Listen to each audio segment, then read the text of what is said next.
ہیں اپنی ذات کے لیے اب کوئی دعا ہی نہیں مانگتے عبادت کرنے کے بعد۔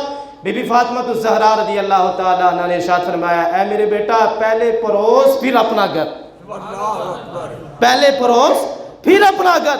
تو میرے بھائیوں ہمیں بھی چاہیے ہم اپنے پڑوسیوں کو دیکھ کے، یقین کریں مہنگائی کے اس دور میں صحیح کہہ رہا ہوں، آپ جب تلاش کریں گے، تلاش کرنے سے رب مل جاتا ہے تو یہ بھی مل ہی جائیں گے۔ پھر تلاش کرنے نکلے تو صحیح نا، ہم بس اس کو دیتے ہیں جو ہمارا دروازہ کھٹکھٹاتا ہے، وہ تو اب ظاہری بات ہے آ گیا ہے، وہ آپ کا دروازہ بھی کھٹکھٹائے گا، کسی اور کا بھی پاس جائے گا، کسی اور کے پاس بھی جائے گا، اس کا نظام تو چل جائے گا۔ اب جو جائے گا کسی کے پاس نہیں، جو خوددار ہے، جو سفید پوش ہے، جو شرم محسوس کرتا ہے مانگتے ہوئے، جو ایسے نہیں کرتا، اس کو کون دے گا؟ تو تلاش کریں میرے بھائیوں، رمضان کا مہینہ خیر خواہی کرنے کا مہینہ ہے، مسلمانوں سے ہمدردی کریں، مسلمانوں کو افطاریاں کروائیں، راشن آپ جو ہے وہ دیکھیں کہ یہ گھرانہ غریب گھرانہ ہے، وہ راشن دلوا دیں، پورا مہینہ وہ روزے رکھیں گے آپ کے راشن سے، اللہ آپ کو روزے رکھنے کتنا ثواب عطا فرمائے گا۔ تو روزہ ہمیں خیر خواہی سکھاتا ہے، ایسے ہی میرے بھائیوں روزہ ہمیں اخلاص بھی سکھاتا ہے۔ کیا سکھاتا ہے؟ اخلاص۔ اخلاص کا مطلب کیا ہوتا ہے؟ ہر کام اللہ کی رضا کے لیے کرنا، ہر کام اللہ کی رضا کے لیے کرنا، اور اس میں نہ کوئی دکھلاوا ہو، نہ کوئی ریاکاری ہو، ہر کام جو ہم کریں کس کی رضا کے لیے؟ اللہ کی رضا کے لیے۔ اور جتنی بھی عبادتیں ہیں میرے بھائیوں، ان تمام عبادتوں میں اخلاص کو بہت ہی زیادہ اہمیت حاصل ہے۔ اخلاص، روزہ ایسا پوشیدہ عمل ہے، یہ دکھاوے سے بہت دور ہے۔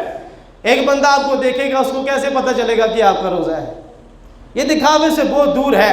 روزے میں دکھاوا بہت کم ہے، دکھاوا ہے ہی نہیں ہے، روزے میں اخلاص ہے۔ دیکھیں کمرہ بند ہوتا ہے، پیاس لگی ہوتی ہے، پانی بھی پاس پڑا ہے، کھانا بھی ہے گھر میں، سب کچھ ہے، کمرہ بند ہے، روزے دار کو پتہ ہے کہ اس وقت مجھے کوئی دیکھ بھی نہیں رہا، روزے دار پھر بھی پانی نہیں پیتا، پھر بھی کھانا نہیں کھاتا۔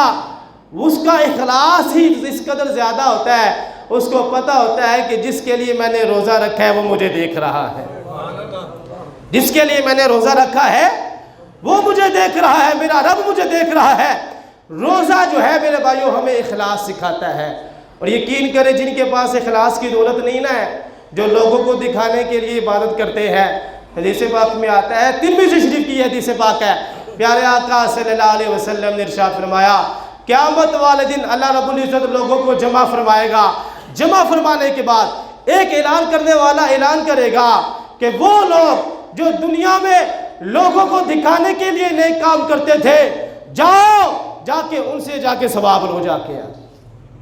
آج اللہ کے پاس تمہارے لیے کوئی ثواب نہیں ہے، جن کو دکھانے کے لیے نیک عمل کرتے تھے، جاؤ جا کے ان سے جا کے ثواب لو۔ میرے بھائیوں پھر اس دن کیا بنے گا؟ ہمیں چاہیے کہ ہمارا ہر کام ہی اخلاص والا ہو۔ اخلاص، ریاکاری، دکھاوا جو ہے یہ اچھی چیز نہیں ہے۔ ہمارے جتنے بھی بزرگان دین تھے وہ ریاکاری اور دکھاوے سے بڑے دور تھے۔ حضرت سفیان ثوری کسی کے گھر میں گئے مہمان بن کر، بہت ہی توجہ سے آپ نے بات سننی ہے۔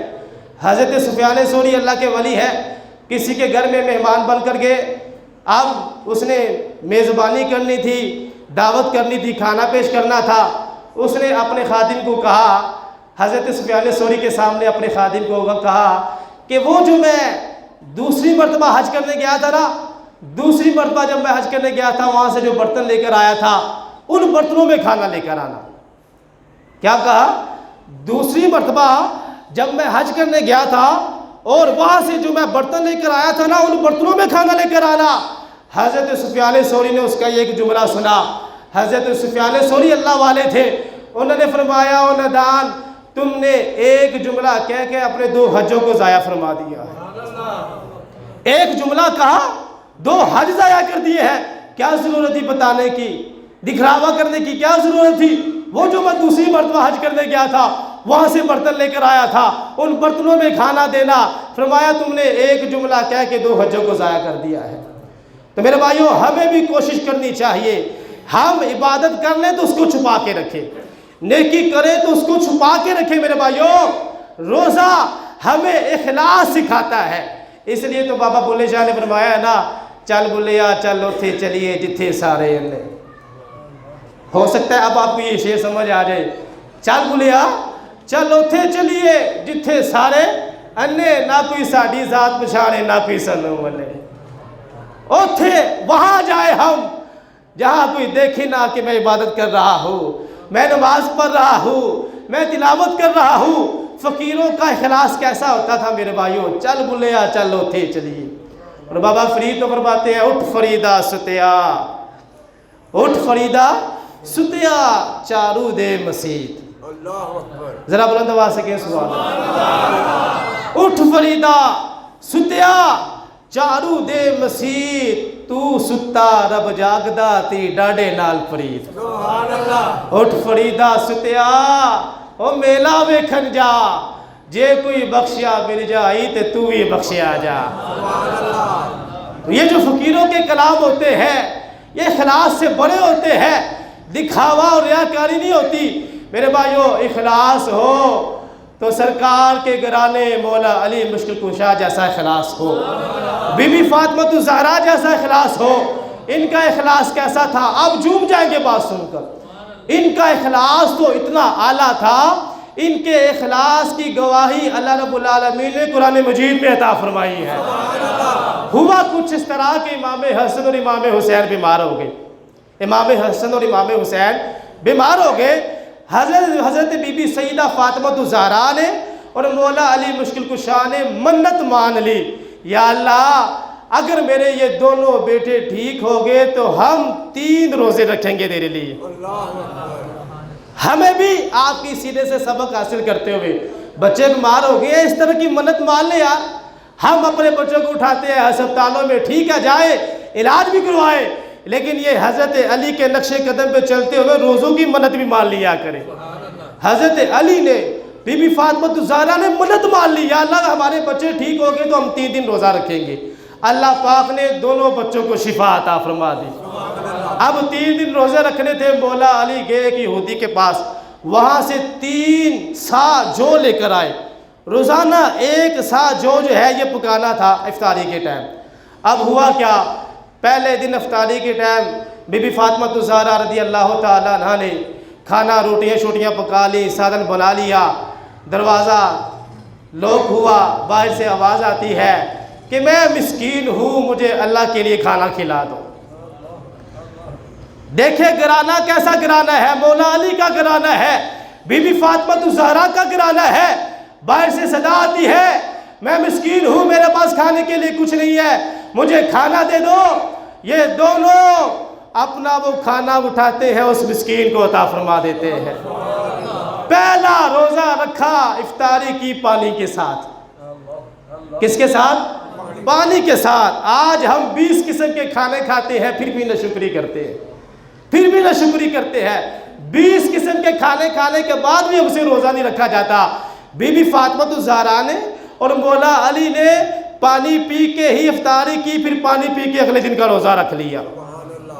دوسرا روزہ رکھا, دوسرے دن پھر وہ جو رہ گیا تھا 1 کلو پھر وہ پکایا, روٹیاں پھر سامنے پڑی ہے, پھر ایک یتیم آ جاتا ہے افطاری کے وقت, وہ اپنا کھانا وغیرہ اٹھاتے ہیں اس یتیم کو دے دیتے ہیں. تیسرا دن پھر وہ جو 1 کلو بچ جاتا ہے, پھر وہ روٹیاں بی بی فاطمہ پکاتی ہے. پکانے کے بعد جب افطاری کے ٹائم کھانے کا ہوتا ہے, تیسرا روزہ ہے, اب پھر تیسرے دن ایک قیدی آ جاتا ہے, جی میں قیدی ہوں مجھے کھانا کھلا دے.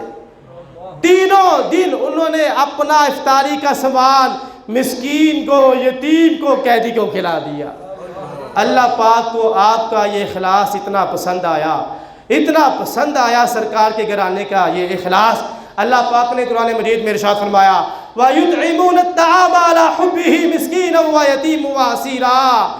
اللہ فرماتا ہے اہل بیت کے گھرانے کی عظمت و شان کے کیا کہنے, یہ تو یتیموں کو, مسکینوں کو, قیدیوں کو کھانا کھلاتے ہیں اور صرف میری رضا کے لیے کھلاتے ہیں. ان کے اخلاص کی گواہی اللہ پاک نے قرآن پاک میں عطا فرمائی. فرمایا یہ صرف اور صرف میری رضا کے لیے یتیموں کو, مسکینوں کو, قیدیوں کو کھانا کھلاتے ہیں. تو میرے بھائیوں روزہ ہمیں اخلاص سکھاتا ہے, روزہ ہمیں شرم و حیا سکھاتا ہے, روزہ ہمیں پاک دامنی سے زندگی گزارنے کا طریقہ سکھاتا ہے. بات وہی ہے میرے بھائیوں, روزے رکھنے کے بعد جس کے کردار میں تبدیلی آ گئی تو سمجھ لیں اللہ نے اس کے روزوں کو قبول فرما لیا ہے۔ اگر روزے رکھنے کے بعد بھی تبدیلی نہ آئی تو اس بندے کو اللہ سے ڈرنا چاہیے، اس بندے کو اللہ سے ڈرنا چاہیے۔ میں دعا کرتا ہوں یہ جتنی بھی باتیں کی ہیں اللہ پاک ہم سب کو ان پر عمل کرنے کی توفیق نصیب فرمائے۔ وآخر